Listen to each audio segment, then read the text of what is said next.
If you guys are interested in how I do water changes on all my tanks, not just the 16 in the rack system, but all of them, the pros and cons, and what I go through, then stay tuned. This is the video for you.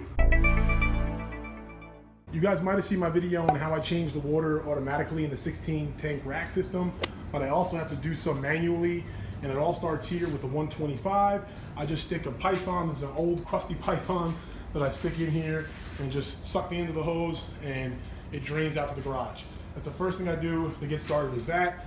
And whenever I do this, I always turn off everything. So when I start draining a tank, just shut it down, pumps, lights, everything. The rack system here, believe it or not, is one of the last things I do. So we jump inside next and I grab a few buckets, a few 5-gallon buckets.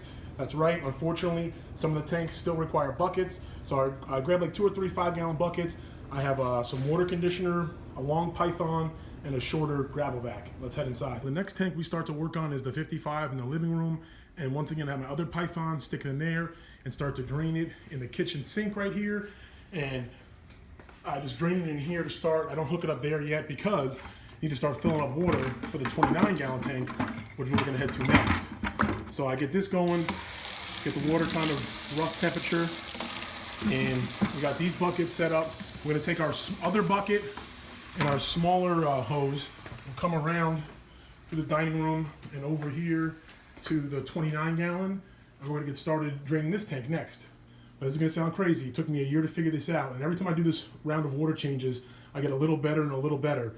But I used to just drain a bucket to the ground here, and keep in mind, as I'm talking, this is crazy because I'm filming right now, but as I'm talking, I got a sink running, got 2 tanks draining, and I'm gonna set this bucket up here to start draining.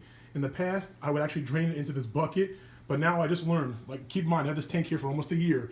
I just realized I could drain it out the window. I know, it's crazy, but you can do that. So we're gonna try that actually for the first time today. All right, so go ahead and make fun of me now that it took me a year to literally figure that out, because not only 2 weeks ago, I had water on the floor here. It's happened like 2 or 3 times in the last few months. So yeah, it took me a year to figure that out. Once again, be sure to turn off the power on everything while you're draining. That way the heaters and the pumps don't get exposed. And by now we're back at the kitchen changing out the buckets. We're gonna fill up our second bucket for the 29-gallon. Probably gonna do 3 buckets or a 50% water change. Quick peek outside here. As you can see, we're draining, but we still got plenty of time left. This is a 125. That's why I get it started first. So we're still draining, but we got time here. This is also when, if I have other tanks set up, like this 55 is a temporary tank that's not in any system, I also just throw an extra hose in there and start draining that as well. Let's go back and check on the 29. All right, back at the 29, a little more than 50%, but that's okay. We actually have some pleco babies in there, so I want to do an extra big water change on this tank.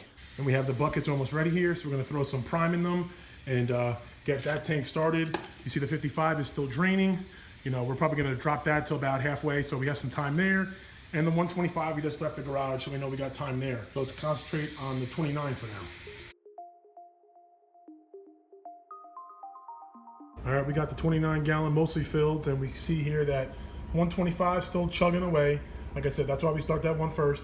55, probably stop the 55 now. It's a good 30% water change maybe. So we could take this one out. We actually get started filling this one back up, and we're just gonna use the hose. As you can see here, we just literally stuck the hose in there, got it kind of slow. I'm obviously gonna dechlorinate this water. The temperature is similar. What you wanna make sure is you don't wanna obviously do like an 80%, 90%, or even more than really like a 30% water change this way. I'm gonna dechlorinate the water. I'm gonna make sure the temperature matches similarly, but it's not gonna be perfect. I'm also gonna be using Seachem Safe instead of Prime. I got a video coming out on this, I think maybe next week, but Safe instead of Prime works for this tank. And as you can see, a tiny, tiny, tiny little bit. This is like a portion of a quarter of a teaspoon.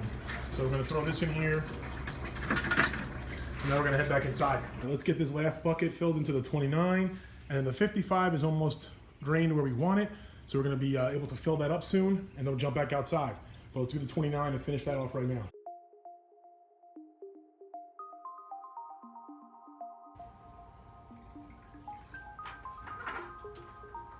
So the 29-gallon is the first to be filled. So we'll go ahead and turn this guy back on. Let's get the power on, the lights, the filter and everything.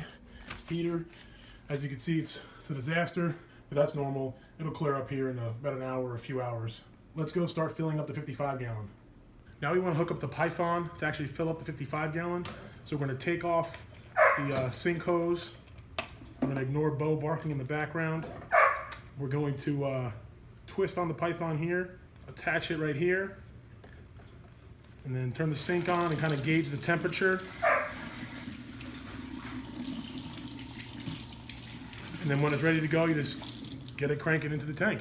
Now we're going to use safe on the 55 gallon as well. So we're just going to add some safe right into here. And now we're ready to go check on the tanks outside. So we're back out in the garage. The 55 almost is full. Just pulled out the Python from the 125. It's at a good level. As soon as the hose is done here, we'll stick it on the 125. We got the buckets outside from the inside stuff. Brought the safe back out here.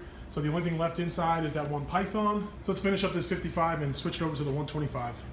Then actually, I almost forgot to show you guys this. Got to change the water on this little 5 gallon here. Got some baby plecos that just hatched out. So in order to do this, I already siphoned it out. Took one end of a air hose or water hose, put it into water. I already put some prime. Actually, no, I didn't. It's right here. Got the prime right here for it. So dechlorinate the water, and then just kind of get it started here. Suck on the end of the tube, and then boom. So let this run, and it shouldn't overflow. I didn't fill the 5 gallon bucket up over the way, so there should be hopefully just enough water to refill this tank. All right, so we got the hose running on the 125, filling it up, and we're going to use the safe once again for the big tank. So a full 1/4 teaspoon is about 300 gallons, so we're going to be about half of that. Let's go ahead and get that in there.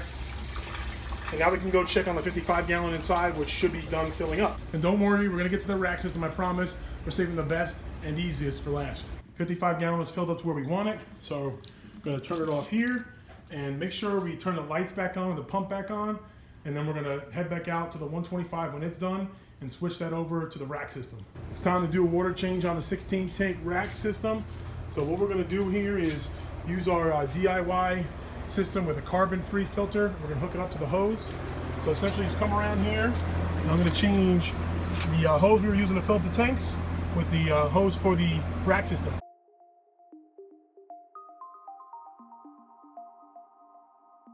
This is a hose you can get for like an RV, so it's drinking water safe. Well, before I turn the hose on, I come over here and I turn on the system here. Usually I put it on for like, I don't know, 2 hours or more.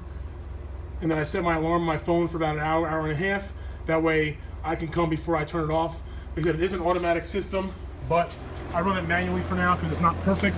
So once I get that going, turn the hose on, and this now clicks. You can hear the water, hopefully the water come through. And what I do is it comes up and around and through these black hoses and into all the tanks. Then I just double check to make sure that the water is starting to come out of each of the nozzles, because they do have a tendency to clog up because there is hard water here. But I'll go check on these nozzles, make sure they're all coming out. As the water comes in, it just overflows out the back. All the tanks are drilled and it overflows out the main drain. If you have any questions on that, I have a whole video on it. So the rack system tanks will run for about an hour, hour and a half, depending. I'll set an alarm on my phone. I don't necessarily recommend that you change water the way I do and juggle so many tanks going on at the same time, but that's how I do it. This is just a quick overview. Obviously, sometimes I gravel vac the bigger tanks, clean out the sponge filters, clean out the canister filters. Not every time I do water changes, but I wanted to give you guys an idea of just what I do for water changes. Maybe in the future I'll show you one day how I clean out the sponge filters and do the canister filters as well. I hope you guys learned something today about changing water. If you guys saw something today that I could improve in my process, please let me know. I don't know about you guys, I'm exhausted. I'm gonna go hop in the shower.